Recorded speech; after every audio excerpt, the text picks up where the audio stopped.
بسم اللہ الرحمن الرحیم۔ شروع اللہ کے نام سے جو بڑا مہربان نہایت رحم کرنے والا ہے۔ ہماری اسلامی ویڈیوز میں خوش آمدید۔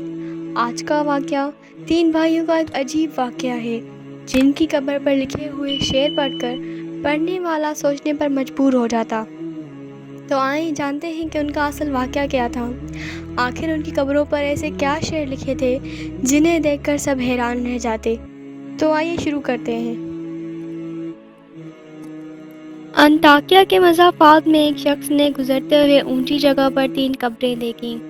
ان قبروں پر یہ شعر لکھے ہوئے تھے: زندگی سے وہ شخص کیا لذت حاصل کر سکتا ہے جو یہ جانتا ہو کہ خداوند عالم اس سے ضرور باز پرس کرے گا اور اس سے بندوں کے ساتھ کی جانے والی ناانصافیوں کا بدلہ لے گا اور جو بھلائیاں اس نے کی ہیں ان کی جزا دے گا۔ دوسری قبر پر لکھا ہوا تھا: کیا لذت پائے گا وہ جو یہ یقین رکھتا ہو اس بات پر کہ اس پر موت اچانک آ جائے گی، اس کی ساری بڑائی اور ملک چھین لے گی اور اس گھر میں ملائے گی جس کا وہ مستحق ہے۔ تیسری قبر پر لکھا تھا: کیسے مزے لوٹے گا وہ جس کا رخ ایسی منزل کی طرف ہے جس پر اترنا جوانوں کو بوڑھا کر دیتا ہے، جو چہرے کے نقوش کو بہت جلد مٹا دیتا ہے اور جس سے بور بوسیدہ ہو جائیں گے۔ یہ تینوں قبریں ایک ہی صف میں بنی ہوئی تھی۔ وہ شخص کہتا ہے کہ میں ایک بوڑھے کے پاس جا کر بیٹھ گیا اور اس سے کہا، میں نے تمہاری بستی میں ایک عجیب بات دیکھی۔ اس نے کہا، کیا دیکھا؟ میں نے واقعہ بیان کیا تو اس بوڑھے شخص نے کہا کہ ان کا واقعہ زیادہ تعجب خیز ہے جو تم نے ان کی قبروں پر دیکھا۔ میں نے کہا، کیا ہے ان کا واقعہ، سناؤ۔ اس نے کہا، یہ 3 بھائی تھے۔ ان میں سے ایک بڑا بھائی عہد دیدار تھا جو بادشاہ کے ساتھ رہتا تھا اور شہروں اور لشکروں کے انتظام پر مامور تھا۔ دوسرا بھائی ایک مالدار تاجر تھا، وہ بھی بادشاہ کے خاص لوگوں میں سے تھا۔ تیسرا بھائی ایک عبادت گزار شخص تھا جو عبادت کے لیے اپنے آپ کو فارغ کیے ہوئے تھا۔ اس عبادت گزار کی موت قریب آئی تو اس کے بھائی اس کے پاس جمع ہو گئے، اور بڑا بھائی بادشاہ کے حکم پہ ہمارے علاقوں کا والی تھا اور وہ ایک ظالم اور لٹیرا تھا۔ یہ دونوں اپنے عابد بھائی کے پاس آئے جب اس کا آخری وقت تھا۔ دونوں نے اپنے عابد بھائی سے کہا، کوئی وصیت نہیں کرنی؟ تو اس نے کہا، اللہ کی قسم، میرا کوئی مال نہیں جس کی میں وصیت کروں، نہ میرا کسی پر قرض ہے جسے لینے کے لیے وصیت کروں، اور میں نے دنیا میں کوئی ایسی چیز نہیں چھوڑی جس کے لوٹنے کا ڈر ہو۔ عہد دیدار بھائی نے کہا، اے میرے بھائی، یہ میرا مال تیرے سامنے ہے، اس میں جو چاہو کہو اور جو دل چاہے وصیت کرو۔ اس نے رخ پھیر دیا۔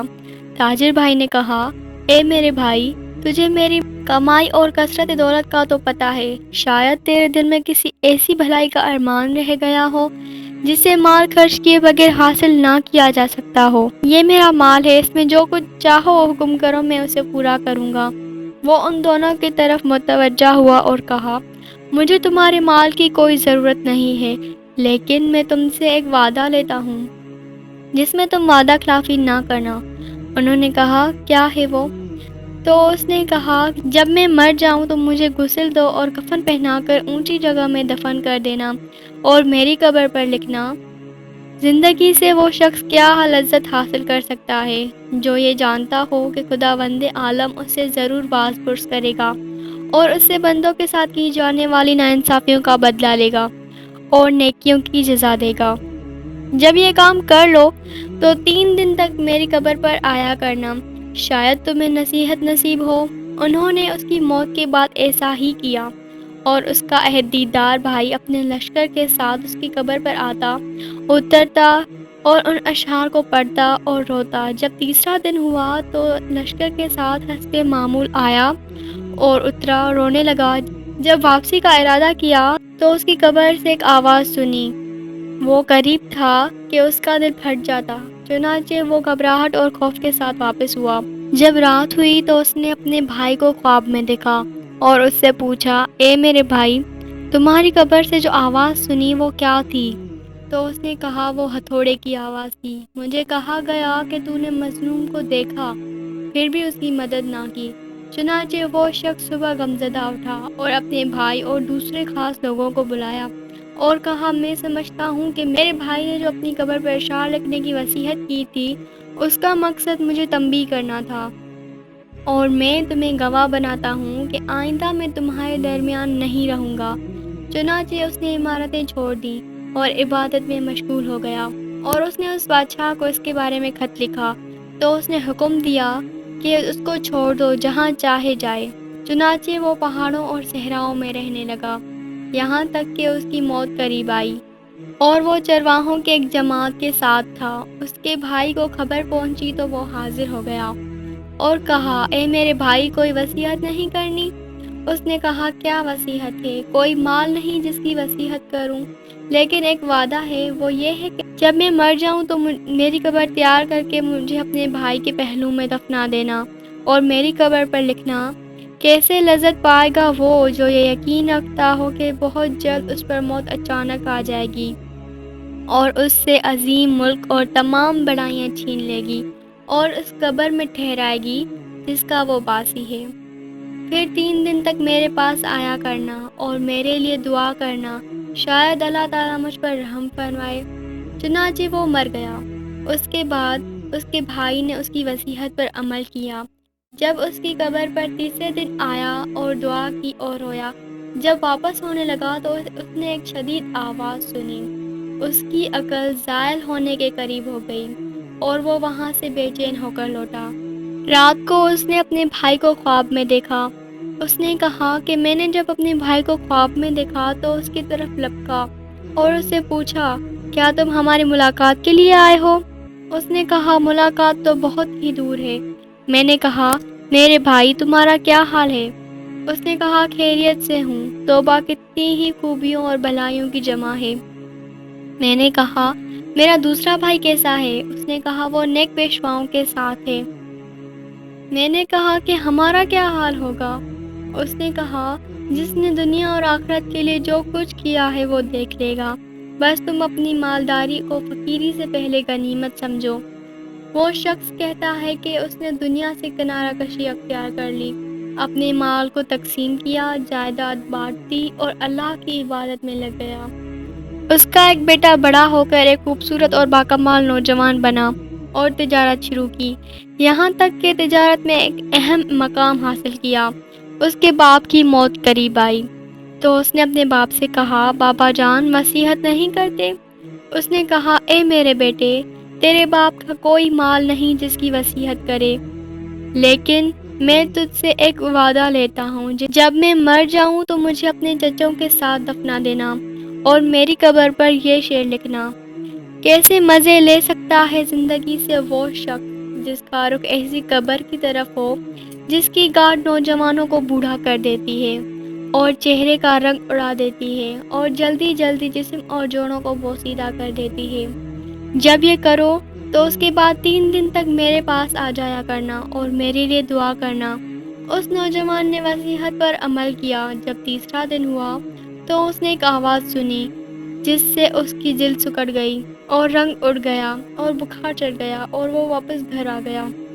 رات کو خواب میں اس کا باپ آیا اور کہنے لگا میرے بیٹے، تم ہمارے پاس آنے کے نزدیک ہو اور موت قریب تر ہے، بس تم اپنے سفر کی تیاری کر لو اور کوچ کا بندوبست کرو، اپنا سامان اس گھر سے باندھ لو جس سے تمہیں نکلنا ہے، اس گھر کی طرف جس میں تمہیں جانا ہے، اور دھوکے میں نہ رہو کہ لمبی لمبی امیدیں لگا کے جیسے تم سے پہلے لوگ دھوکے میں رہے اور اپنی آخرت کے معاملے میں کوتاہی کے نتیجے میں موت کے وقت ان کو شدید ندامت لاحق ہوئی اور عمر کی بربادی کا پرکیف افسوس ملتا رہا۔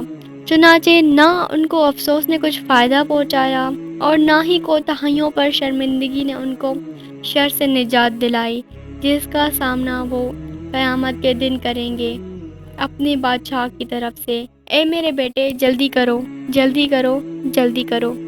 وہ شخص کہتا ہے کہ جس بوڑھے نے واقعہ سنایا اس نے بتایا کہ جس رات اس نوجوان نے خواب دیکھا، صبح کو میں اس کے پاس گیا تو اس نے وہ خواب ہمیں سنایا اور کہا مجھے یقین ہے کہ یہ بات ایسی ہی ہے جسے میرے باپ نے کہی، اور میں سمجھتا ہوں کہ موت میرے سر پہ منڈلا رہی ہے۔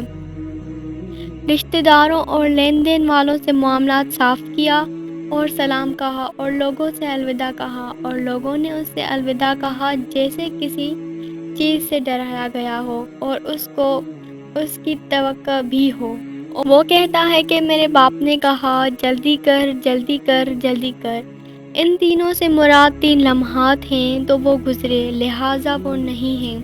اگر 3 دن ہوں تو وہ کیسے گزریں گے، اور یا 3 مہینے، اور میں نہیں سمجھتا کہ اس وقت تک زندہ رہوں گا، یا 3 سال ہیں اور یہ 3 مہینوں سے بھی زائد ہیں، اور میں نہیں چاہتا کہ ان سے مراد سال ہو۔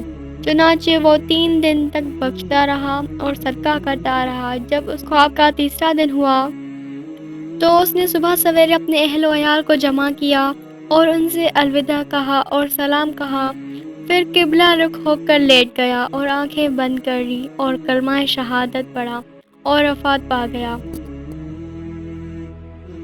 بے شک جو سچے دل کے ساتھ اللہ کی طرف رجوع کرتا ہے تو اللہ تعالیٰ اس کی دعا قبول فرماتے ہیں۔ اس لیے ہمیں بھی چاہیے کہ ہر حال میں اللہ کی طرف رجوع کریں اور اس سے ہی مانگتے رہیں۔